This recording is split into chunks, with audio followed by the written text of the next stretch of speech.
Okay, Yeah, so sure. this is Rabia Tariq, and I welcome you all on behalf of Department of Economics, School of Economics and Social Sciences, IBA Karachi, to another session of Economics Research Seminar Series. Today, we are fortunate to have Dr. Ahmed Laskaripour with us, and we also have discussant, who is Dr. Aaadil Nakhoda, for today's presentation. Um, the sessions are usually of 50 to 1 hour, and we will have 25 to 30 minutes of presentation from Dr. Ahmed. Then we will have 10 to 15 minutes of comments from Dr. Aaadil Nakhoda, and then I'll open the floor for question and answers. So can So, I'm sorry, I had a problem. Can I unshare my screen and share it again? yes, sure. I'm sorry for that. No problem. Yeah, let me just So, go here and meanwhile, open I'll this do up your now. introduction. Great. So, Dr. Ahmed Laskaripour is currently working as an assistant professor on of economics at Indiana University, US. He received his PhD from the Pennsylvania State University in 2014. His research is focused on quantifying the consequences of globalization and international trade agreements. Dr. Ahmed's work has been published in the American Economic Journal, the Journal of International Economics, and the Journal of the European Economics Association. His current research measures the effectiveness of trade policy in tackling misallocation and climate change. Today, he will be presenting his paper on profits, scale economies, and the gains from trade and industrial policy. So without any further ado, over to you, Dr. Laskaripour.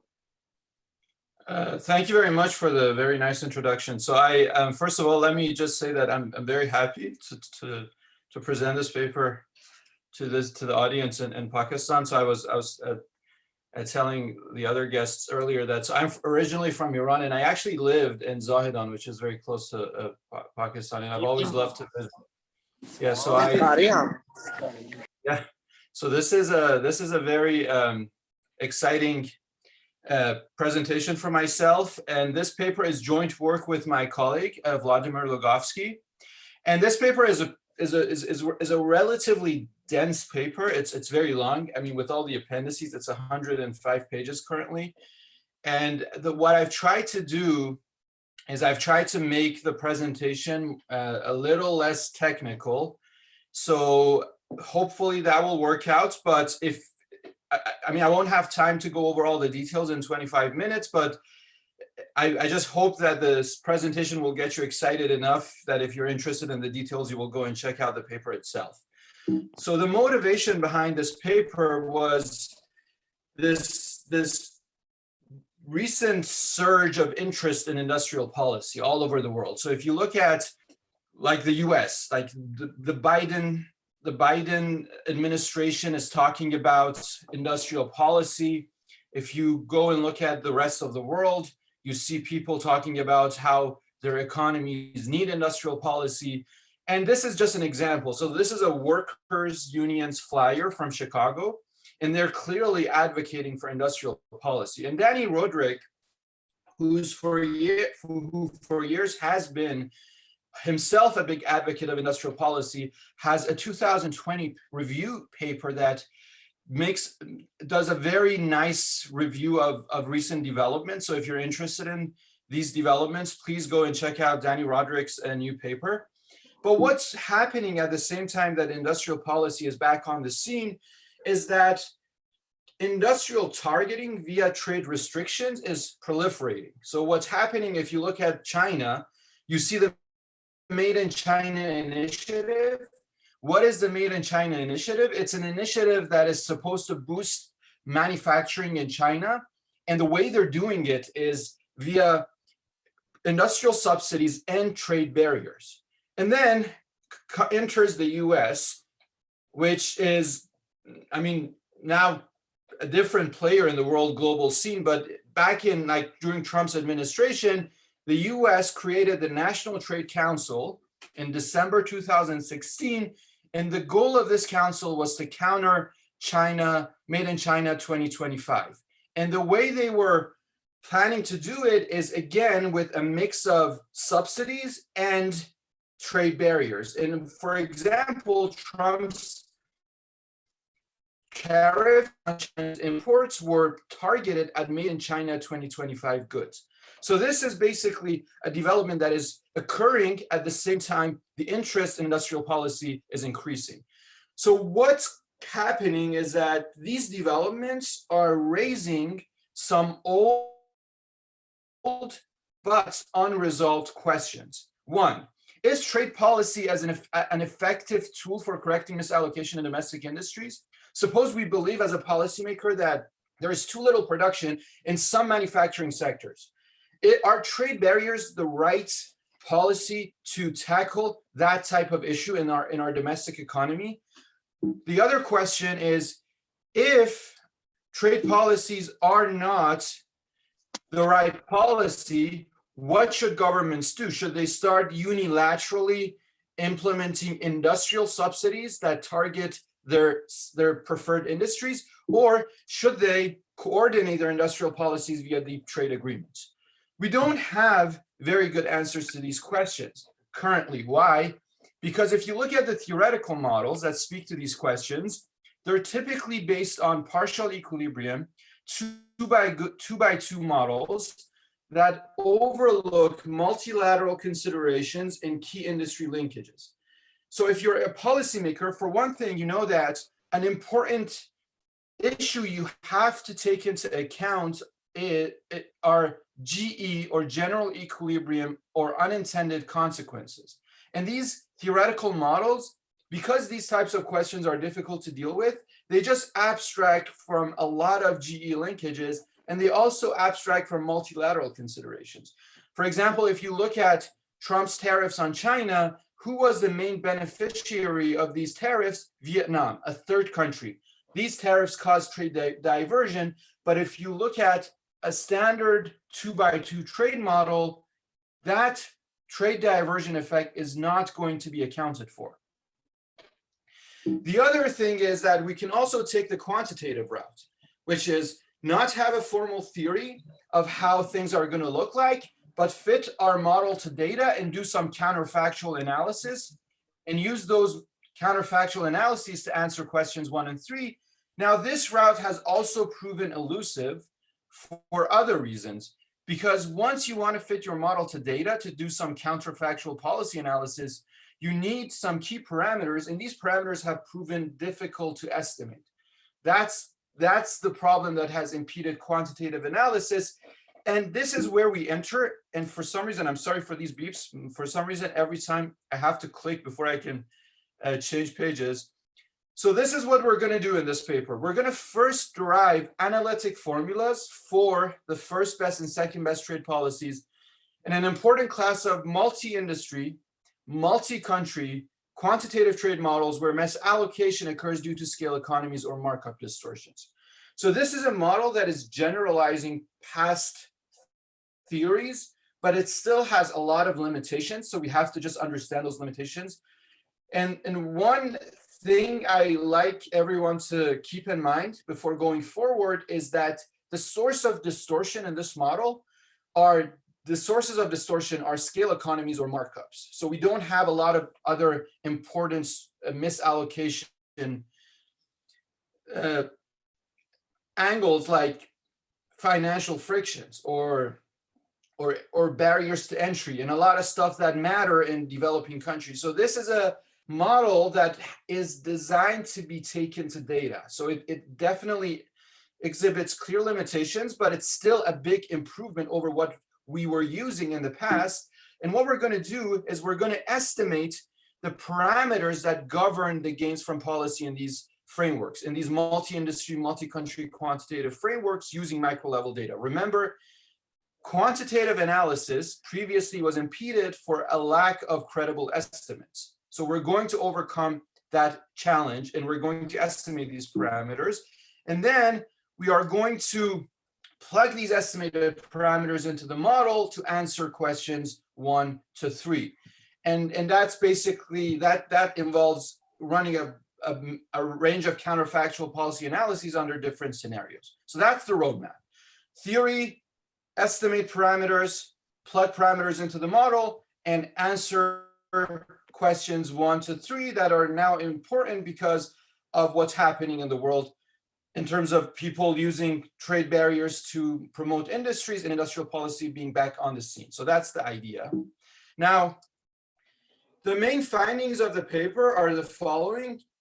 One, we find that the gains from terms of trade manipulation are small, meaning that countries do not have a lot of export and import market power. So there's just not a lot of room for terms of trade manipulation. So then there remains the other goal for trade barriers, which is to correct misallocation in domestic industries. We find that trade restrictions are remarkably ineffective as a second best measure for correcting misallocation in domestic industries. And there's a reason for that, which I will explain later. There's a previously unknown tension that causes this issue. And then unilateral policy, industrial policy, is equally ineffective. Why? Because it triggers immiserizing growth in most countries. So if you start correcting misallocation in your domestic economy, you worsen your terms of trade to the point that it causes immiserizing growth. What is the best remedy for misallocation? Multilateral industrial policies that are coordinated via deep trade agreements. So if all countries join forces and implement corrective industrial policies or subsidies, they can avoid immiserizing growth. So that's what we find. So next, I'm going to show you the conceptual framework because, as I mentioned earlier, I don't have a lot of time. I'm going to give you a very broad overview of our theory. For those of you who are actually interested in the more technical details, please check the paper. And I'm very happy if anybody has comments or questions. Now, before I go forward, let me just briefly tell you the two textbook cases for policy intervention in an open economy and why we use a model that accommodates these two cases. One is improving the terms of trade, right? So if you're an open economy, it may be unilaterally optimal to tax and contract foreign trade. Why? Because trade tax revenues collected from foreign producers or consumers can nullify the efficiency loss from trade restrictions. So one thing to remember is that terms of trade improvements are beggar thy neighbor. So they make you better, but they make your trading partners worse. So they're basically a way of transferring surplus from the rest of the world to your own economy.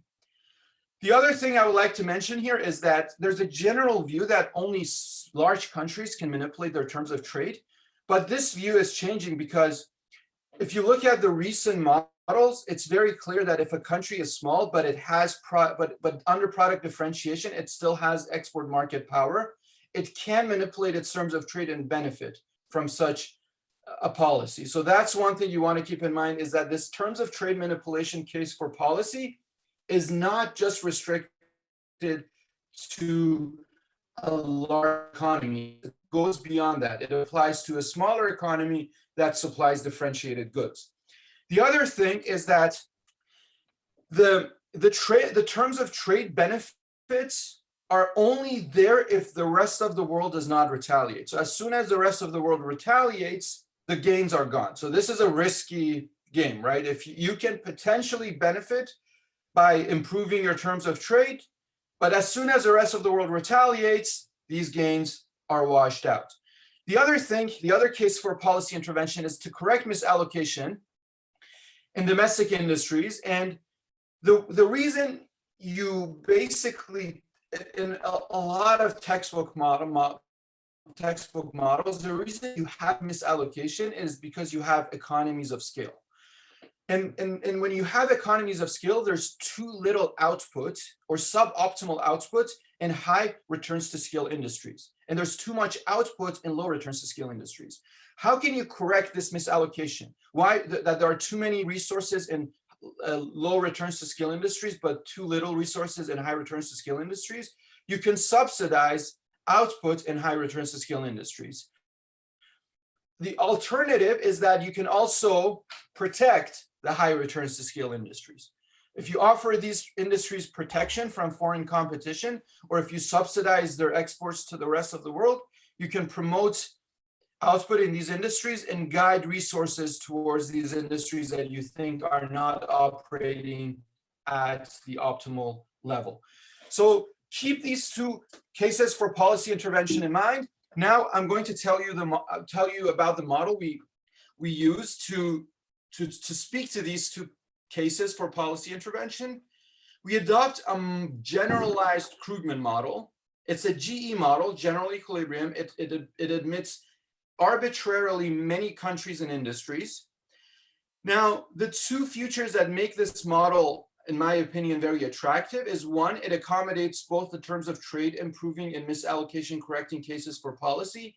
So there is room for both types of policy intervention in this model. The other thing about this model is that it is observationally equivalent to a multi-industry Mellet-Pareto model or a multi-industry Eaton-Korda model with Marshallian externalities. Now, this isomorphism result is very similar to the Arkalakis, Cosino, Rodriguez-Clare result for those of you who have been following the trade literature. Now, what is the model? I mean, I'm going to give you a one-slide summary of how the model looks like. It's rather standard. There's no particular innovation in the model itself. We assume that there are many industries in this global economy and in each country, and each industry is served by firms from different locations. So just to fix ideas, you can think of the auto industry, and the auto industry is served by BMW and Mercedes from Germany, Cadillac and Lincoln from the US, and then Lexus and Toyota from Japan. So this is kind of an industry, and we have a nested CES utility function over firm level varieties. So the upper nest aggregates over different countries of origin, and this parameter sigma k is the elasticity of substitutions between, say, German cars and Japanese cars and American cars. And then there's this parameter gamma, which is the within national or the lower tier elasticity of substitution between firm level varieties from the same country. So gamma is, for instance, the elasticity of substitution between BMW, Mercedes, and Audi. And then on the supply side, we have labor as the sole factor of production, and firms compete under monopolistic competition with free or restricted entry. In this presentation, I'm going to mostly focus on the case of free entry, but they're very similar. So it really doesn't matter if you assume one or the other. Now, that was just a very brief one-slide summary of the model. What matters in this model is that there are two parameters that are critical for policy analysis. These are the two parameters that are basically dictate how you should design your trade and industrial policy. One, the trade elasticity. What is the trade elasticity? It's the elasticity at which bilateral trade values respond to a change in bilateral trade barriers. So just to give an example, if you impose a tariff on a good, how much or at what elasticity does trade fall in response to that tariff? That elasticity is equal to sigma. Remember, this is the upper tier CES aggregator -1. So remember this parameter. This is a key parameter. It's a constant, and it's something we can estimate, and we're going to estimate later. But this is the key thing. The lower the sigma, I'm sorry for jumping around with my slides. The lower the sigma, -1, the greater the scope for terms of trade manipulation. Let me give you a very brief intuition. If sigma is low, it means that you're supplying differentiated goods. As a result, you have a lot of export market power. So when you have a lot of export market power, you can extract more surplus from the rest of the world and benefit at the expense of your trading partners. So low sigma or low trade elasticity means that you have, as a country, more incentives to engage in terms of trade manipulation. The other parameter is the scale elasticity.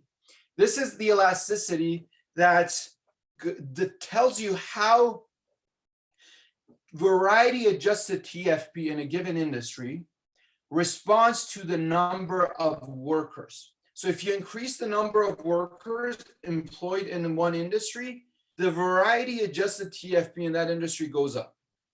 And the parameter that governs that increase is this gamma. This was the lower tier nested CS parameter. And we're going to call this 1 over gamma minus 1 mu. So this is also very close to, I don't know why my slides did that, but I'm sorry for that. But this mu is very close to, it's actually the markup firms will charge in this monopolistic competitive setting, because there's always a very close correspondence between scale elasticity and markup, which is not restricted to the Krugman model. It's a very general result that goes beyond the Krugman model. Now, remember mu, remember sigma. I'm sorry for this, this small mishap on my slides, but this last line is basically telling you that if you have a lot of variance in mu k. So mu is an industry level parameter. You have many industries, right? You have the auto industry, you have the textile industry, you have the chemical industry. Each of these industries has a mu, which tells you how scale intensive those industries are. If there's a lot of dispersion in the mu's across industries, then there's a lot of misallocation. If mu is uniform, the degree of scale economies is uniform, there's no variance across industries, there is no misallocation. So the source of misallocation in this economy is that some industries are high returns to scale, some industries are low returns to scale. And the higher the wedge between the high and low returns to scale industries mu, the greater the degree of misallocation and the greater the room or the scope for policy intervention to correct misallocation.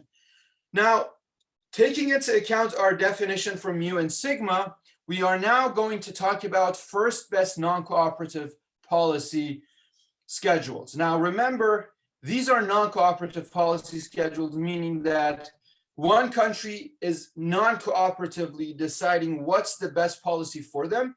And the way we're going to solve for this policy is that country I could be any country, like say the US or China, solves the following problem, which is they have a bunch of taxes and subsidies, and their welfare W depends on these taxes and some equilibrium outcomes like wages, income, and prices. So basically they maximize welfare subject to equilibrium conditions.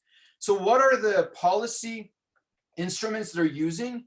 Import tariffs, T, export subsidies, X, industrial subsidies, S, and then a vector of equilibrium outcomes, which again, as I said, like wages and prices and everything that matters for the consumer's welfare.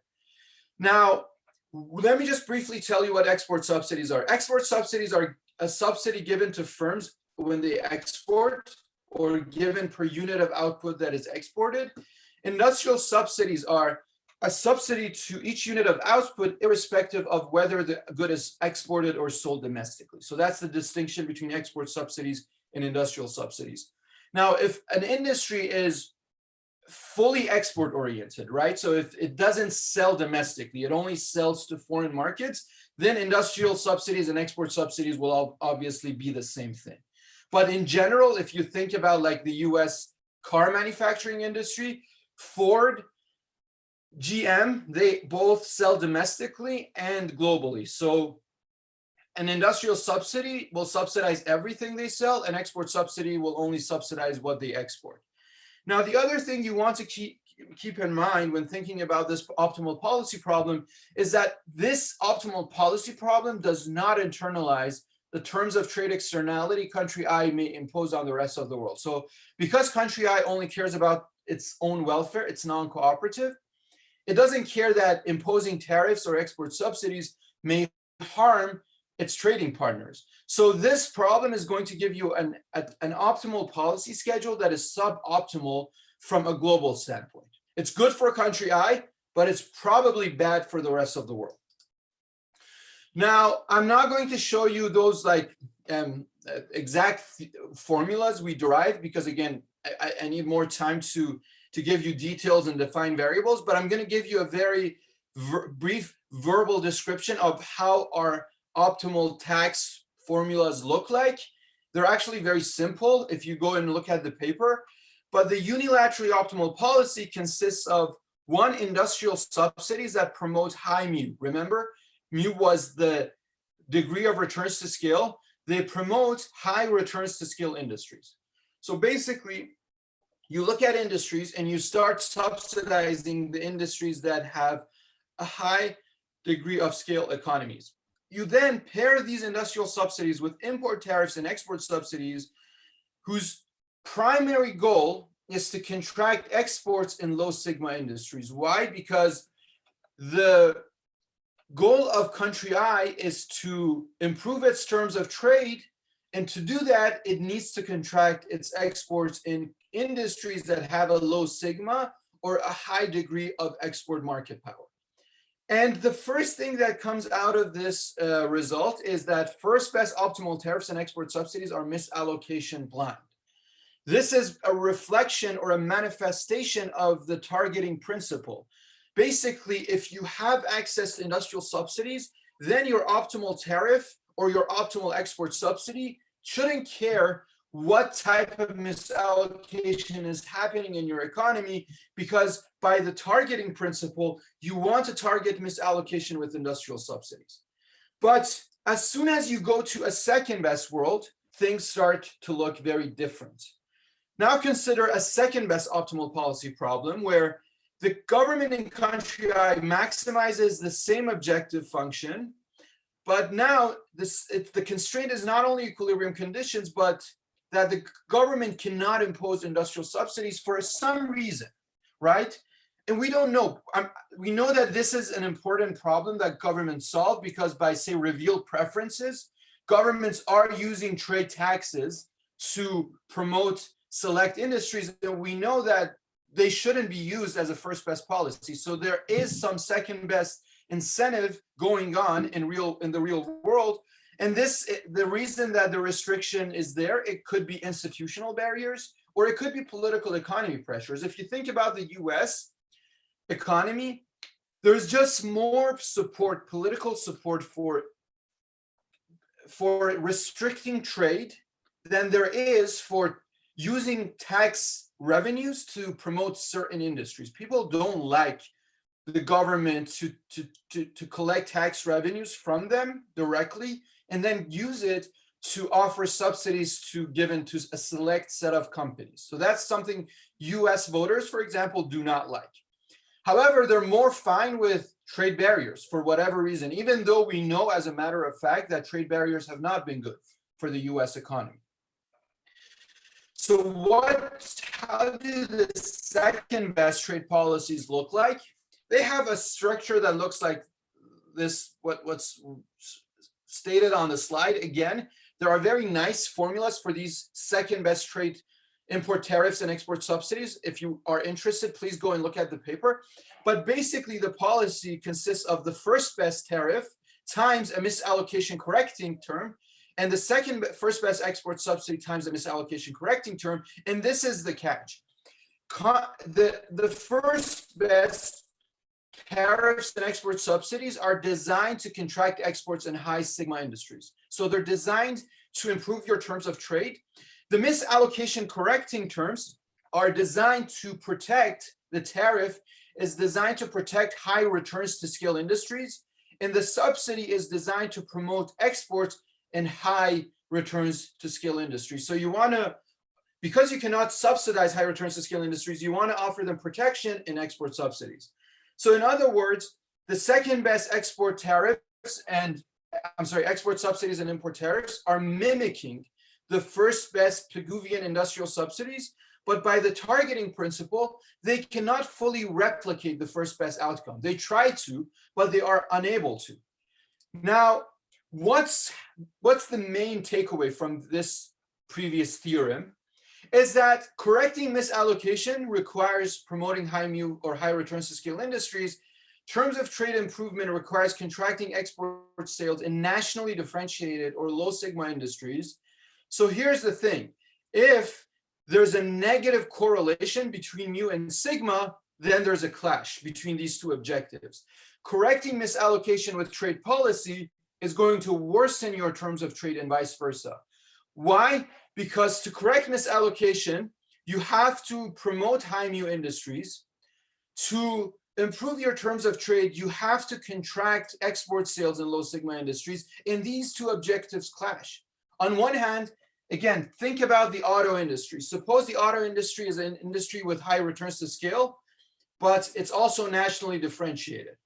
If you want to promote it, you have to subsidize that industry, but at the same time, you don't want that industry to export a lot. So you have to tax its exports.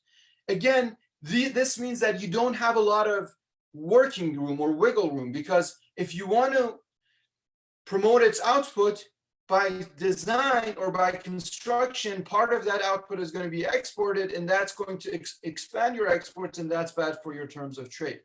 So this tension makes trade policy an ineffective misallocation correcting measure beyond what is implied by the targeting principle. It's not that trade policy cannot directly target misallocation, it's that it's actually causing tension between two different objectives for policy intervention. The flip side of this is that if this covariance is negative, then industrial subsidies that are unilaterally implemented also are bad because they can cause immiserizing growth. Why? Because corrective industrial subsidies, again, the argument is the same. They promote output in, say, the auto industry, a high returns to scale industry. They expand exports as a result, and that worsens your terms of trade and causes immiserizing growth. So how could you overcome this tension? The best remedy is for open economies to coordinate their industrial subsidies via deep trade agreements. So if everybody applies their optimal subsidies, then the export expansion in the terms of trade effect would go away, and everybody comes out better off. What's the cost of joining a deep trade agreement is that you have to forego your terms of trade aspiration. So if you're a country that wants to manipulate your terms of trade, then you have to forego those objectives when you join a deep trade agreement. Then you commit to optimal industrial subsidies that are meant to improve misallocation. Now, that was a general preview of our model. What we're going to do is that we're going to estimate mu and sigma. Remember, these are the key parameters that govern industrial policy and trade policy gains. And the relationship between sigma and mu is very key to how effective trade policy is as a second best misallocation correcting instrument. Now, just to, again, refresh your minds, mu k is the industry level scale elasticity, k is the industry subscript, and sigma k minus 1 is the industry level trade elasticity. These are the two parameters that we want to estimate. Before going forward, let me just mention that if you look at the literature, and I had a slide earlier telling you that one reason we don't have a lot of analyses of trade in industrial policy is a lack of credible estimates. Here's the thing. We have a lot of estimates for sigma minus 1, the trade elasticity, but nearly no estimates, I'm sorry for that, for mu. In perfectly competitive models, for those of you who are familiar with these models like Caliendo and Pero or Eaton Cordum with many industries, mu k is usually set to 0. And in the traditional Krugman-Melitz type models, it's set to the inverse of the trade elasticity. Now, this is a mechanical relationship. So Benassi has a very famous paper that basically says that this relationship is bad because it creates an artificial link between the degree of scale economies or firm level market power and the degree of national level market power. There's no rationale for this normalization. People just do it because it's easy. It's difficult to estimate mu. How are we going to overcome this challenge of estimating mu? We're going to go back to our nested CES utility function and the demand function that it implies for a firm. And we're going to fit this firm level demand function to micro or transaction level trade data. So this is how the demand function looks like. I know there's a lot going on here with this equation, but bear with me. So this is sales of a firm from origin J, industry K, year T. This is the price. This is the within. Lambda is the within national market share of that firm. So for example, if I'm thinking about US auto exports to Colombia, Lambda for Ford will be what percentage of US autos that are exported to Colombia are Ford brand. So that's what lambda is. Now, what I want to estimate is sigma and mu. So basically, if I fit this import demand function to firm level data, I can back out or recover sigma and mu. Why has nobody done this before? Because estimating an import demand at the firm level is challenging. And the challenge is because you have reverse causality and all sorts of problem, and you also have data limitations. So all of the import demand estimations have usually happened at the country level, which means that sigma and mu are not separately identifiable. So I'm not going to go into the estimation details, but I'm just going to tell you one thing before I actually, these are our estimates. And the industries that we find are high mu are electronic and petroleum industries, and low mu or low returns to scale sectors are agriculture, mining, and wood industries. So this just give you a sense of what we're estimating. Now, what I'm going to do is I'm going to now use these estimates to quantify the gains from policy. What is my goal? I have sigma and I have mu for different industries because I fitted my, by the way, how much time do I have left? Because So you can wind up in 5 minutes probably. okay, so that's good. So I wanted to make sure I didn't make a mistake by skipping the estimation No. strategy. So I don't have a lot of time, so I'm going to skip it so I can show you the results. So Yes. basically our goal is that we want to simulate a counterfactual equilibrium under optimal policy. So we want to know what happens if governments adopt their optimal industrial subsidies or optimal import tariffs and export subsidies. We want to simulate this counterfactual economy with optimal taxes using our model and our optimal trade policy and industrial policy formulas. And we're going to avoid optimization because we have formulas for optimal policy. This is key. If you go and look at what the previous literature has done when they are thinking about optimal policy analysis, they use optimization, numerical optimization, and that is very challenging once you add in many countries and many instruments. So what we're going to do, and again, this is a technical term that for those of you who have been immersed in the quantitative trade literature, this is a very familiar term. We can use hat algebra or exact hat to express our optimal policy formulas and changes. So we have these formulas, we just express them in changes because everything is endogenous. And then we use exact hat algebra to express equilibrium conditions and changes. And then we solve the system of equations that involve equilibrium conditions and optimal policy formulas under one system. I'm sorry for that. And once we do that, we have the counterfactual equilibrium and the change in GDP as a result of implementing the optimal policy as a function of several sufficient statistics. So the only thing we need to know to do this optimal policy analysis is expenditure shares, international expenditure shares. So I, for example, need to know how much, say like Pakistan is spending on goods originating from China in a given industry. And I need to know sales shares. I need to know how much China is collecting in total revenue from, say, the auto industry versus the chemical industry.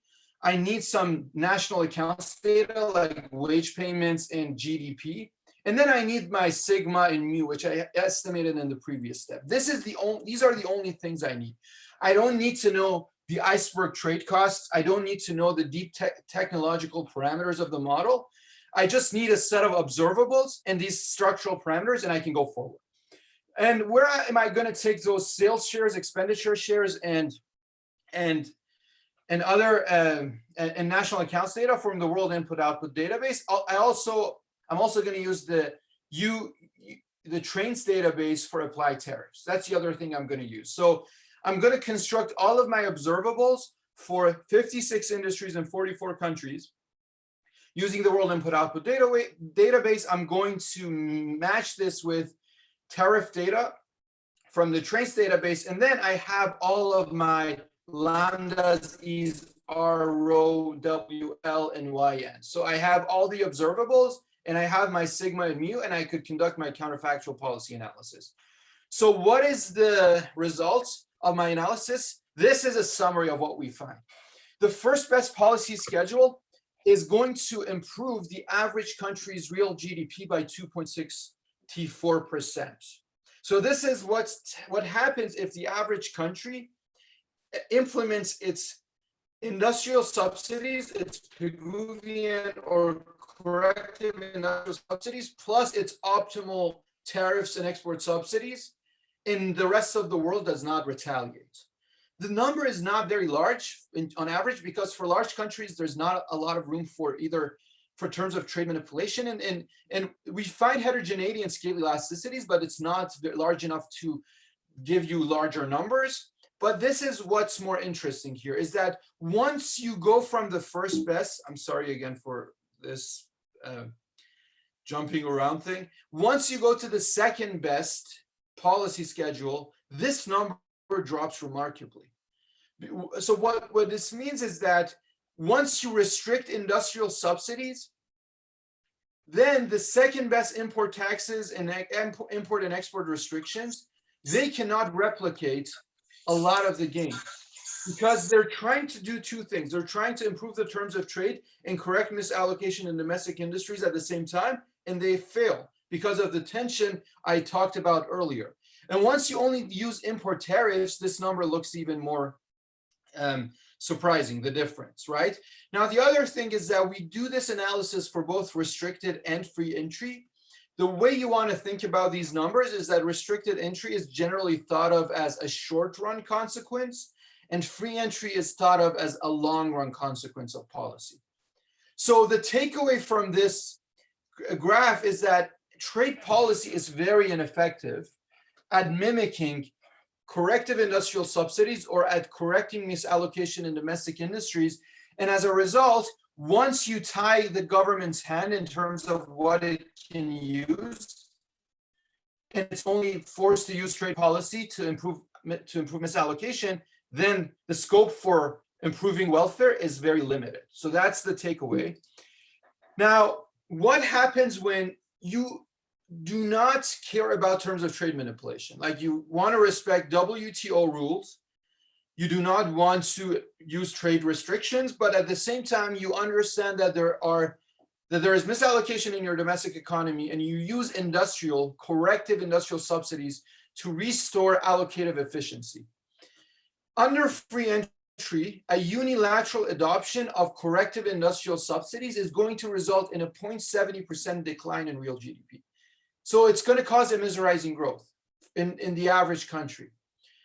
Again, this goes back to what we discussed earlier. If you adopt your industrial subsidies unilaterally, you worsen your terms of trade to the point that your GDP actually goes down, even though you have improved the allocative efficiency due to scale economies. Now, if you coordinate your policy via deep trade agreements, the average country's GDP is going to go up by 3.22%. So this is how much global GDP can go up if we correct misallocation all over the world. And these numbers are different under restricted entry, but they are relatively similar in terms of direction. Again, unilateral adoption causes a decline in real GDP. Multilateral and coordinated adoption results in a rise in GDP.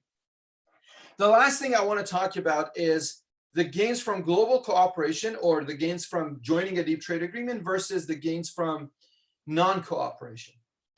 So this is something that I think is interesting, because if you look at the trade experts talking on like social media platforms these days, the main rationale they offer to policymakers to convince them not to use trade barriers is that if you use trade barriers, the rest of the world is going to retaliate. And once the rest of the world retaliates, the optimal tariff argument or the gains you could potentially experience are going to go away.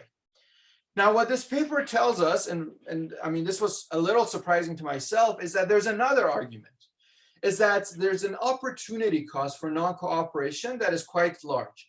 So suppose a country has two options: act non-cooperatively with all sorts of instruments, trade restrictions and industrial subsidies, and the rest of the world does not retaliate, or go and join forces with other countries and join deep trade agreements and implement corrective policies with the rest of the world. in coordination with the rest of the world. You can see that this second option is going to give you much better outcomes.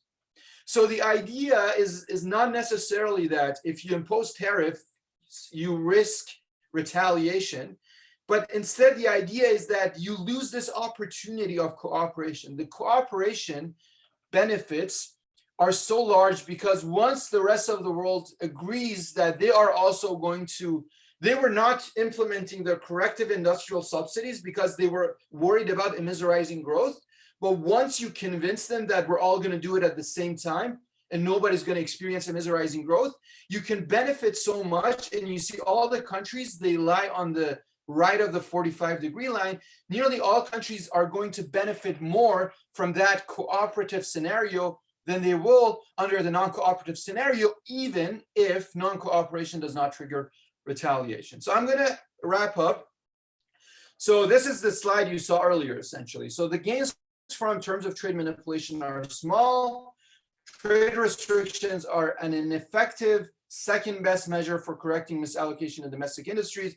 Unilateral industrial policy is equally ineffective because it triggers immiserizing growth. What's the solution? Countries can join forces, join a deep trade agreement, agree that they all simultaneously implement their corrective industrial policies, and everybody will be better off as a result.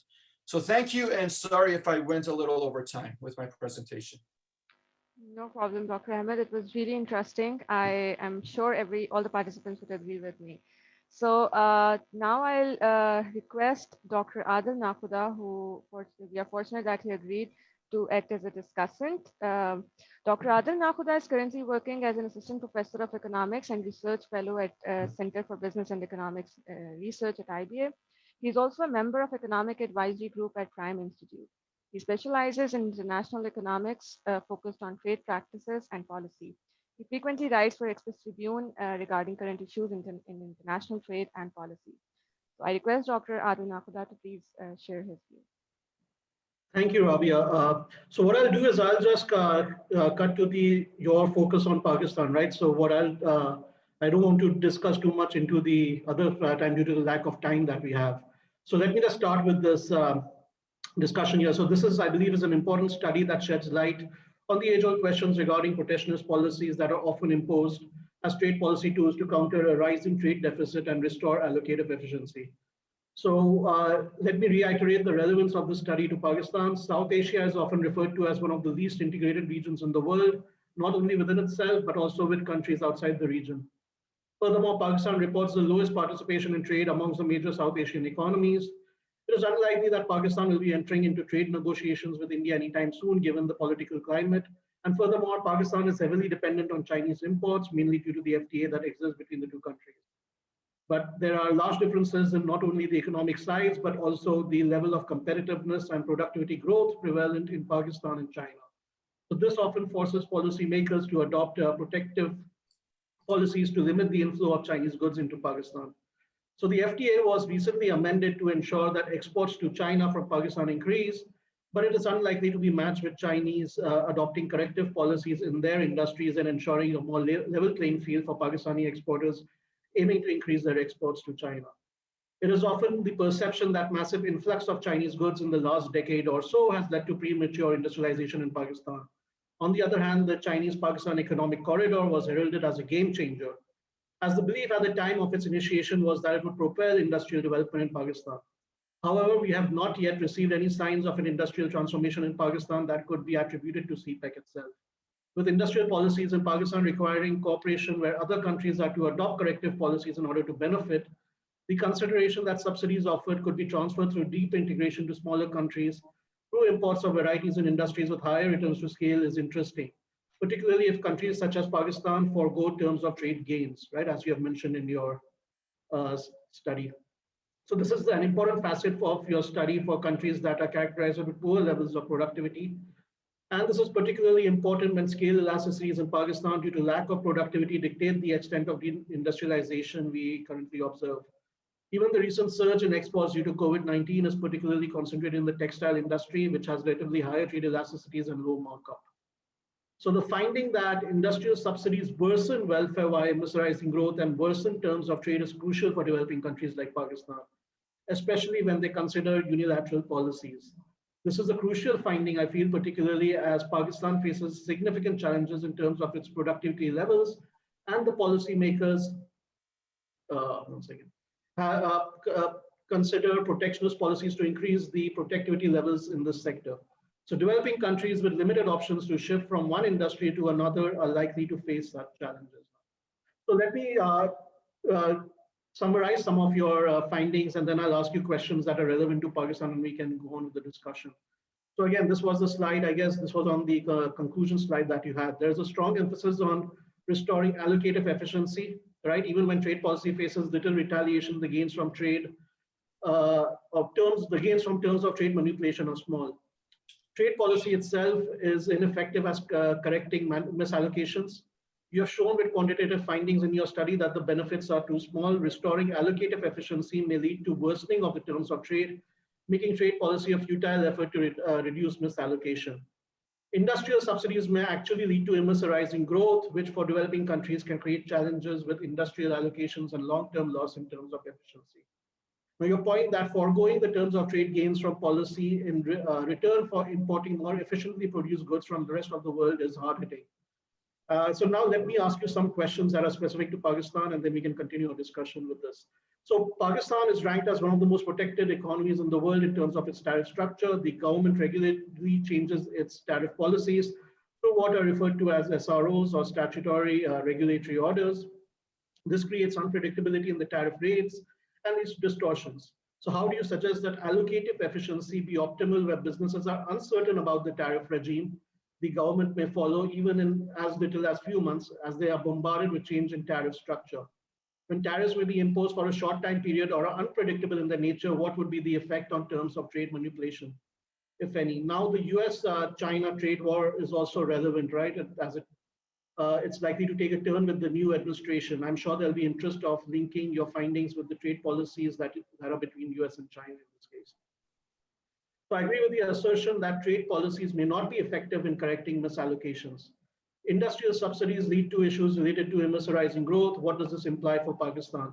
The economy has a strong dependency on the agricultural sector. The prices of primary products has decreased globally in real terms over the last few decades, especially with the availability of alternatives, right? So for instance, Pakistan is one of the largest producers of cotton in the world and is observing significant decline in its production. Many would suggest the revival of the agricultural sector to push for economic growth. Export subsidies in sugar, support prices in wheat are an example of policies to protect the agricultural sector and provide incentives to the growers and the millers. So what is your recommendations to a country like Pakistan, heavily dependent upon agriculture, to avoid losing competitiveness through immersorizing growth and move towards a more sustainable model? Also, when we consider manufacturing industries, we often find ourselves investing in the labor-intensive assembly stage of production in an industry with high markups. So where markups are often transferred out through joint ventures or FDI. What does this imply for countries that are otherwise failing to catch up? Now, Pakistan also has few trade agreements, right? Although it does have one of significant importance with China. There's resistance from domestic lobbies to pursue deep agreements with other countries that can bolster its allocative efficiency. Even with China, Pakistan has offered concessions in a selected number of products, keeping tariff rates on other products at a higher rate. Often there are renegotiations on import tariffs, but they tend to be highly selective in terms of the products offered. Further, unilateral decisions often involve anti-dumping duties. These are at the behest of the industry lobbies themselves. So what is your opinion for countries that lack FTAs and opportunities to enter into deep agreements like Pakistan, may have little to offer in terms of deep trade agreements due to resistance from several domestic business lobbies that are averse to FTAs, and where trade participation itself may be limited due to weak regulations on product standards, as well as poor intellectual property protection laws and environment laws. Now, let me conclude by asking implications on your model when policymakers in developing countries are often averse to allowing imports of more efficiently produced goods abroad, which can be a significant range of products. There's little urgency in joining global value chains to enter production in higher markup industries. So do you believe that your model would hold if we define countries based on their ability to participate in certain limited production processes of particular industries, such as high markup industries, or participate in global value chains based on trade elasticities and heterogeneity in markups, as firms may now become more dependent upon using imports to produce exports?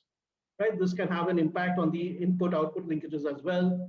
Furthermore, how would your model change if we were to alter the parameters involving scale and trade elasticities such that production becomes more sensitive to supply chain shocks and disruptions as happened during the COVID-19 pandemic? So thank you for an excellent presentation. It was highly informative, and some of the discussion points I've shared with you, I hope they're relevant. And No, thank you very much. I think they were great and a lot of food for thought. So I mean, some of the questions have took me off guard. I think they're amazing questions. So I have to actually think a little more about them. But let me just briefly say a few things. One, talking about tariffs and import protection. So I think the world, the WTO is designed in a way that just gives developing countries a little bit more freedom in terms of setting their tariffs. So I think if you look at this tariff concessions under the current trading system, they kind of benefit developing countries.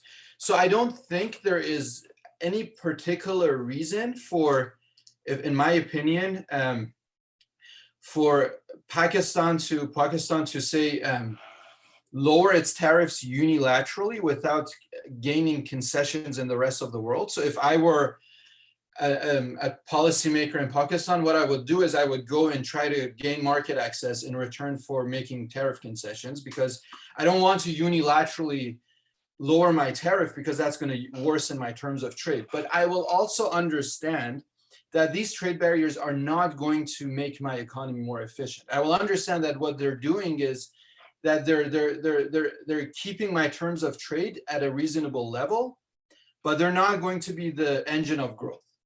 Now, now the subsidies are the way to go. For example, suppose we identify a few critical industries and we want to promote them. This is the problem. This is how I would state it to a policymaker in layman terms. Suppose you start subsidizing these industries. What you're effectively doing is that, I'm just going to give you an example from Pakistan. Probably this is not the industry you may want to subsidize. Say Pakistan starts subsidizing the soccer ball industry. Who's going to benefit from these subsidies? A big chunk of it is going to consumers who consume soccer balls in the rest of the world.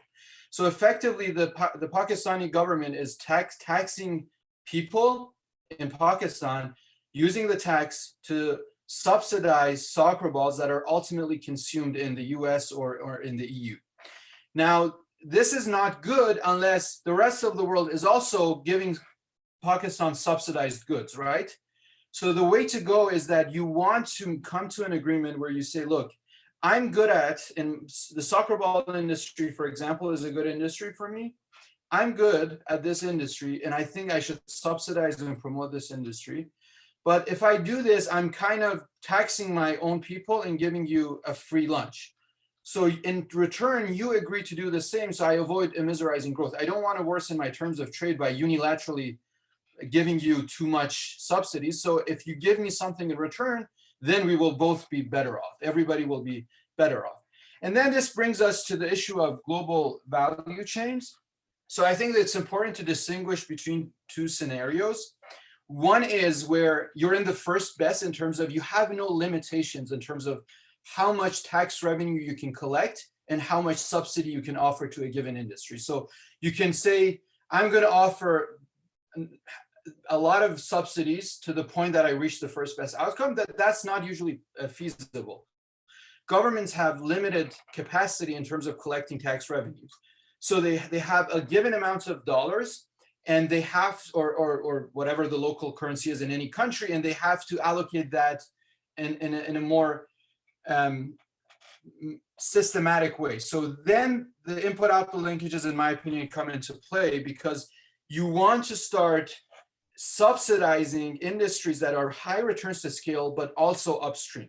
Why? Because the benefits of correcting misallocation in an upstream industry propagates downstream and benefits the rest of the economy.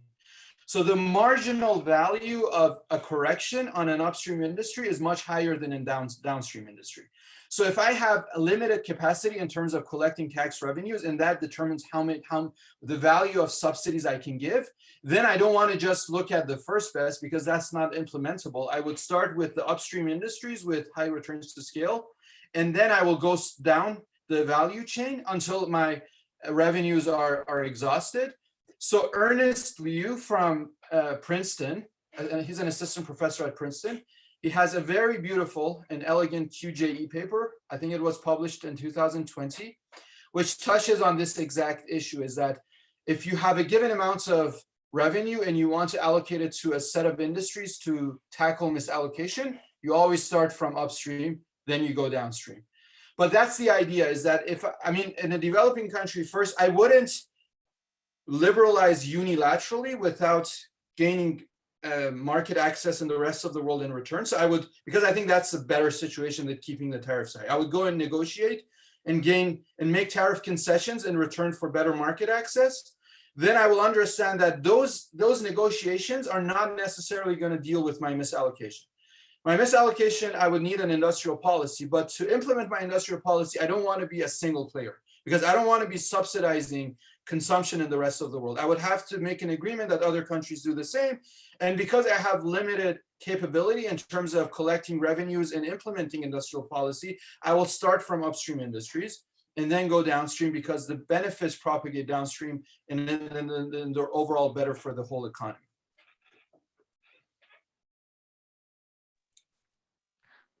Thank you so much for your comments. Dr. Adil, would you like to say something, or should I open the floor? No, I think if we have more questions, that I think Dr. I would like to thank you again for those were very questions. It makes, I thank you love very much. those. I like those comments because it makes me think about my own research in the future, because I love it when I talk to people who are directly dealing with these issues on the ground. So thank you for all the great comments. No problem. Anytime. Yeah, anytime. Thank you. Okay, so we have a question from Mr. Gonzalo. He's from World Bank. So please, sir. Hi, well, thank you for the presentation. I'm here in my personal capacity, not Okay. as World Bank, but thank you for the presentation. It was great. I tried to follow. I didn't read the paper, so I had a question on the gains. So as you were answering Adil's questions, it came to me that so they're looking at the gain through consumption, right? I assume the utility of consumers. So when you were saying, for example, if you give subsidies, then you're subsidizing the consumption of others if these subsidies are to exports. But my question, I have two questions. So one is, what if this sector has positive externalities on, it builds capabilities, or it spills over in terms of productivity to the rest of the economy? Then in that case, you wouldn't only be subsidizing consumption elsewhere, but you may also be having some productivity gains internally if your industrial policy manages to expand that say virtuous sector. And the second question I had is on the result on the cooperation that you presented as, if you go for a deep agreement, then you get, I mean, you do it yourself, but you get the other partner to do the same. I wonder if that result, does that result depend on the size of the partner? And if not, wouldn't you also need to agree on your tariff with the rest of the world? So that's basically my question. Thank you. Those are very good questions. So the first one is that, yes, I think I would go about it in two ways. So if the externality is via cheaper inputs, like input-output linkages, so we actually have an extension in the paper where we look at input-output linkages, the optimal policy doesn't actually change.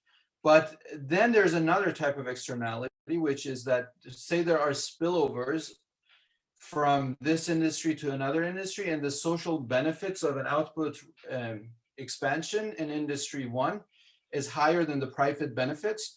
In that case, I think that's a very reasonable situation, and our model does not speak to that, unfortunately. So I think that's an important thing. So if for some reason we believe that the scale of production or the production efficiency in one industry is going to have a positive effect on the TFP of other industries, then you have to internalize that in your optimal policy. And that's a limitation of our theory, clearly.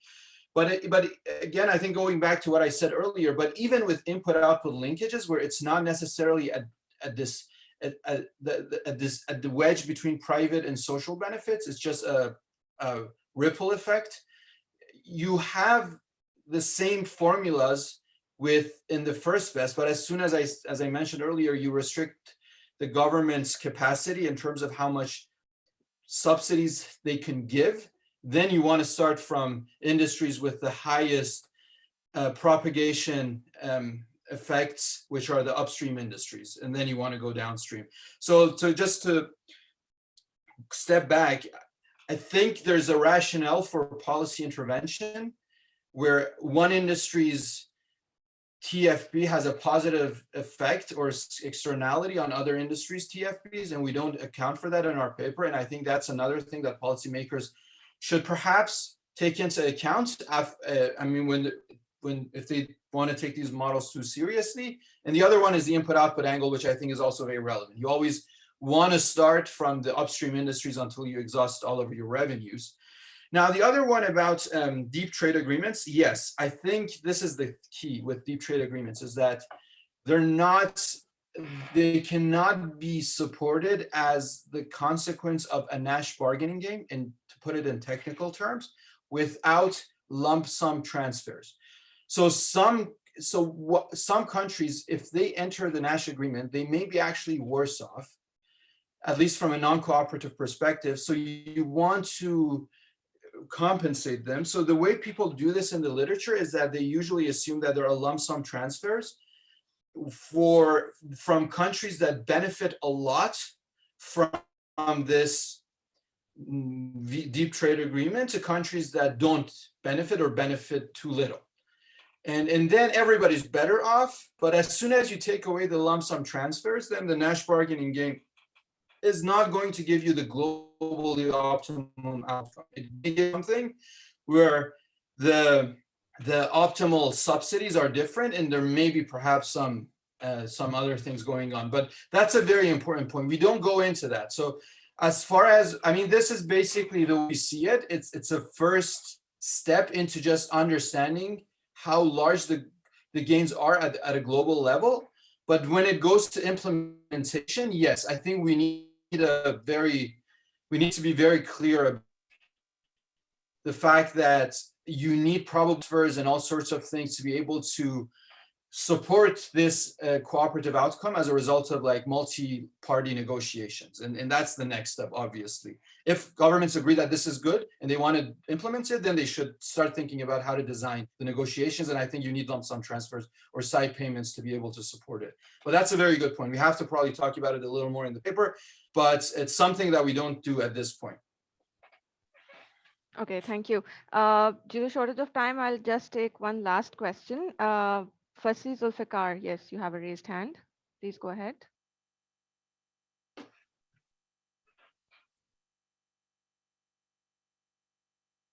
Can you please ask the question? Yes, sorry, I was unable to unmute myself. So my question is, in the paper you looked at the change in GDP as depending on whether a country is cooperating or non-cooperating. My question is, are these effects long-term or short-term? Because isn't it possible in the long run, cooperation will ultimately break down and the GDP will ultimately fall? Again, so I think I would distinguish, that's a very good question, by the way. I would distinguish between long run versus short run from in economic terms and politically sustainable terms. So in terms of long run versus short run, so these models, we have to understand that they're static models. And they basically think they're about what happens when you go from one steady state to another. And then this restricted entry case is kind of a mechanical way of saying, okay, this is the short run effect and this is the long run effect. So we have that. So in the short run, and I think I showed the slide, but I just skipped it very fast. Basically, the gains and again, this is economic short run with restricted entry. The gains from cooperation are relatively smaller compared to the gains from non-cooperation. And then the question is, even if you go to the free entry case, whereas say the long run from an economic standpoint, then there is whether this is politically sustainable in the long run. I really have no good answer to that, because if you look at the WTO was thought of as this really well designed and sustainable model of global cooperation, and it's falling apart. I mean, the Trump administration managed to kind of weaken the WTO, and then other players also took hints and they started doing the same, and the WTO is now in a very weak position. So I actually, if current political developments are any indication, I think once the governments enter a deep agreement, which is kind of like a more generalized WTO, but involves industrial subsidy agreements, I think it could be easily, because there's no enforcement mechanism, it could be easily dealt a shock if like a big country like the US decides that it doesn't want to play the game. So I think that's a big challenge to all of these global agreements, is that big countries with a lot of bargaining power, because there's no external enforcement mechanism, they can easily come and say, I'm not going to play in good faith. And this is a problem that also faces climate cooperation, right? So as soon as, if the EU and US form a club, a climate club, I think we can reduce global carbon emissions. But as soon as the US decides they don't want to play in good faith, then there's really no way to sustain that model. So this is a very important question, and policymakers have to think about it. I have no idea if there's a way to make sure that countries like the US, the EU, they're committed to these agreements. And then once they're committed, other countries are willing to join. But how to keep them committed, I have no idea. And it's very clear that this has been a problem for existing agreements. Okay, thank you. We are a little over time, but I think it's all worth it at the end. Thank you so much for amazing presentation and discussion, and all the participants for participating in this session. I would like to thank Dr. Ahmed for your presentation on behalf of the Chairperson, Economics Department, Dr. Adnan. And also, I would also like to thank Dr. Aaadil for acting as a discussant, and thank you all the participants for being here for this session. See you all next time. Take care. Bye.